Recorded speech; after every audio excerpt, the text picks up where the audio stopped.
이제 걱정하시는 부분들이 이제 남성 호르몬이 외부에서 들어갔을 때 오히려 이제 고환이 위축이 되거나 고환이 위축이 되면서 만들어지는 이제 정자의 질이 떨어짐으로써 그게 추후에 이제 어떤 임신이라든지 이제 불임의 어떤 가능성에 대해서 이제 걱정을 하시는 거거든요. 근데 그런 부작용들이 설령 있다 하더라도 한 1년 정도 지나서는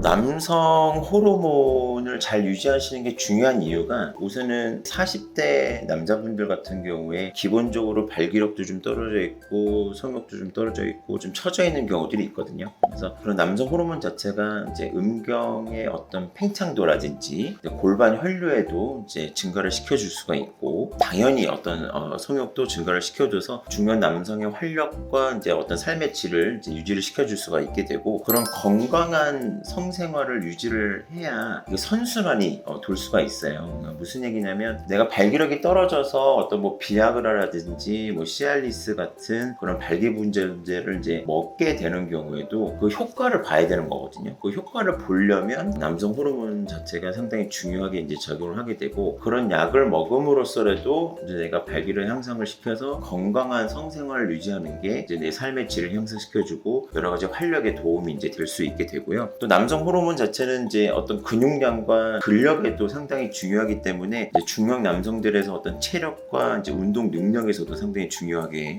작용을 하게 되고 또 이제 남성 호르몬이 이제 너무 떨어지게 되면 비만이라든지 이제 당뇨 같은 이제 그런 대사질환들이 훨씬 더 많이 발생을 할 수가 있어요. 당뇨 같은 경우에는 거의 한 2배 정도 발생을 더 하게 되고 또 비만이라든지 복부 비만이 이제 더 증가하게 되는 이제 그런 대사질환 같은 경우에도 한 4배 정도 더 증가하게 된다는 보고들이 많아요.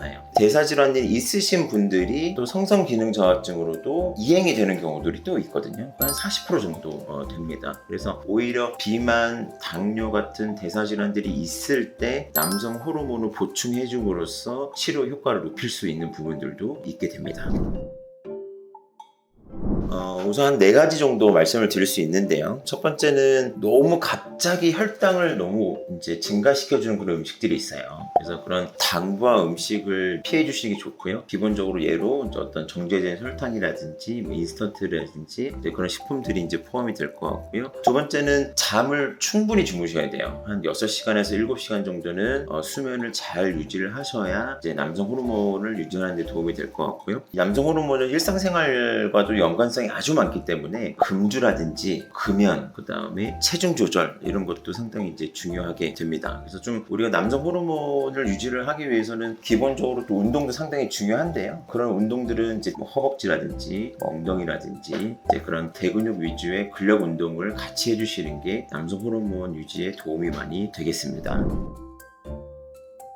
환자분들이 제일 걱정하는 게 내가 남성 호르몬 보충요법을 하면서 혹시 부작용이 생기지는 않을까라는 걱정들 많이 하세요. 지금까지 나와 있는 이제 데이터로 설명을 좀 드리자면 우선 이제 3가지 부분을 상당히 걱정들을 하세요. 첫 번째는 내가 이 남성 호르몬 요법을 받음으로써 혹시 어떤 심혈관계에 부작용이 생기지는 않을까라는 부분. 두 번째는 이제 남성 호르몬이 어쨌든 전립선 암의 어떤 먹이가 되기 때문에 호르몬 보충 요법을 받음으로써 내가 전립선 암이 더 생기지 않을까라는 걱정. 세 번째는 좀 젊은 남성분들에 국한되어 있긴 하지만 내가 남성 호르몬 보충 요법을 받음으로써 혹시나 나중에 임신이라든지 이제 불임의 가능성이 있지 않을까라고 하는 이 3가지 부분을 상당히 많이 걱정을 하시거든요. 그래서 첫 번째는 이제 심혈관계 문제는 여러 가지 이제 스토리들이 있었는데 지금 정립되어 있는 거는 남성 호르몬이 이제 떨어져서 남성 호르몬 보충 요법을 받을 때 그 호르몬 주사 자체가 심혈관계의 어떤 위험성을 높이지는 않는다라고 지금은 이제 결론이 나 있습니다. 그래서 오히려 남성 호르몬이 떨어짐으로써 심장에 들어가는 혈관들이 막혀서 이제 갑자기 뭐 심장의 운동이 좀 떨어진다든지 하면서 어떤 뇌경색 같은 그런 혈관 질환들이 더 오히려 남성 호르몬이 떨어짐으로써 발생률이 더 증가한다고 이제 되어 있고요. 그래서 오히려 남성 호르몬 보충 요법을 하면서 발생률을 좀 떨어뜨릴 수가 있게 되고 심혈관계 문제들이 대부분 뭐 비만, 이제 체질량 지수가 높으신 분들이 더 유병률 높아지게 되거든요. 그래서 그러신 분들은 오히려 테스토스테론의 피검사를 해서 수치를 확인을 하신 이후에 이제 유의하게 떨어져 떨어져 있다면 오히려 남성 호르몬 보충요법을 더 권장을 좀 드리고 있고요. 두 번째 문제는 이제 전립선 암에 대한 가능성인데요. 지금 문헌에 보고된 거는 전립선 암이 있었고 거기에 대해서 수술적인 치료를 하거나 어떤 완치의 판정을 받았을 경우에는 좀 조심스럽게 시행해 볼 수 있다라고 할 정도로 전립선이라든지 뭐 전립선 암이라든지 이런 위병률을 높이지는 않는다라고 되어 있어요. 근데 우리 이제 임상적으로 진료를 계속 보다 보면 아무래도 그런 부분에 대한 영향은 미세하게 있을 수는 있기 때문에 남성 호르몬 보충 요법을 하면서 비뇨기과 전문 선생님들께서 이제 그런 거에 대한 피 검사를 한다든지 아니면 전립선에 대해서 추가적인 검사를 함으로써 추적 관찰을 이제 하게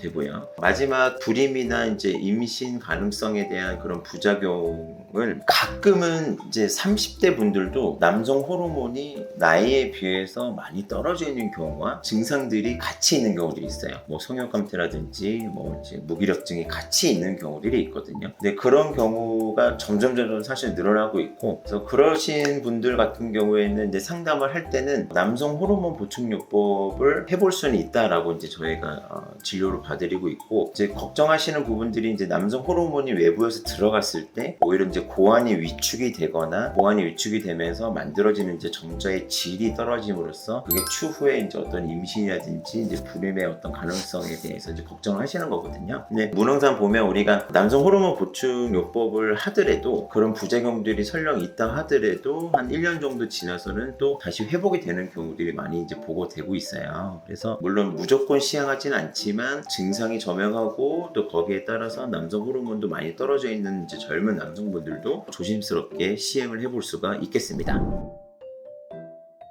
오늘은 이제 남성 호르몬 저하, 남성 갱년기에 대해서 간략하게 알아봤는데요. 남성 호르몬이 떨어짐으로써 여러 가지 증상들이 발생을 하게 되고 그게 갑작스럽게 오는 경우들이 많기 때문에 성욕감퇴라든지 무기력증, 거기에 따른 우울감, 그리고 어떤 감정 조절 장애, 인지 장애 같이 다양한 그런 이제 신경정신과적인 문제까지 일으킬 수가 있어서 그런 증상들이 있으시면 이제 가까운 비뇨의학과를 방문하셔서 남성 호르몬을 꼭 체크하시기 바랍니다. 감사합니다.